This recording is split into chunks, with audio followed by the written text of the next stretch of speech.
மூவர் தேவாரம். ராஜராஜ சோழன் நம்பியாண்டார் நம்பிகளிடம் 2 கோரிக்கைகளை வைத்து அனுகிரகிக்க வேண்டிக் கொண்டான்.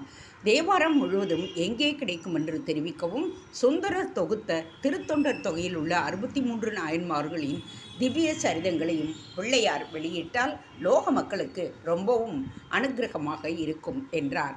அந்த பிள்ளையாரிடம் சொல்லி நம்பியாண்டார் நம்பியும் அவ்விதமே வேண்டிக் கொண்டார். இந்த தமிழ் தேசத்திற்காக பக்த லோகத்திற்கு பரோபகாரமாக பிள்ளையாரும் அந்த 2 விஷயங்களை தெரிவித்தார். சிதம்பரத்தில் நடராஜர் சன்னிதானமான கனகசபைக்கு மேலண்டையில் உள்ள ஒரு அறையில்தான் தேவாரம் பாடிய மூவரும் தேவாரச் சுவடிகளை வைத்து கதவில் அவர்கள் மூவரும் இலச்சினையும் வைத்திருக்கிறார்கள். அங்கே போய் கதவை திறந்து சுவடிகளை எடுத்துக்கொள் என்றார் விநாயகர். நம்பி அதை கூறியவுடன் ராஜராஜ சோழன் ஆசையாய் சிதம்பரத்திற்கு ஓடினான். ஆனால் அந்தோ பரிதாபம், அங்கிருந்த தீட்சிதர்கள் மூவரும் கதவை மூடி சீல் வைத்திருக்கிறார்கள். அந்த மூவரே திரும்பி வந்தாலொழிய நாங்கள் அதை கொடுக்க அத்தாரிட்டி இல்லை என்று கைவிரித்து விட்டனர். ராஜராஜ சோழனுக்கு சொரையில் என்றது. ஆனால் ஒரே ஒரு நிமிடம்தான். சட்டென்று அவனுக்கு ஒரு யுக்தி தோன்றியது. அவன் மகாவீரனும் பக்திமானும் மட்டுமல்லாமல் புத்திமானும் கூட. ஆலய விக்கிரகங்கள் எல்லாம் வெறும் பொம்மைகளோ சின்னமோ சிம்பலோ கூட இல்லை.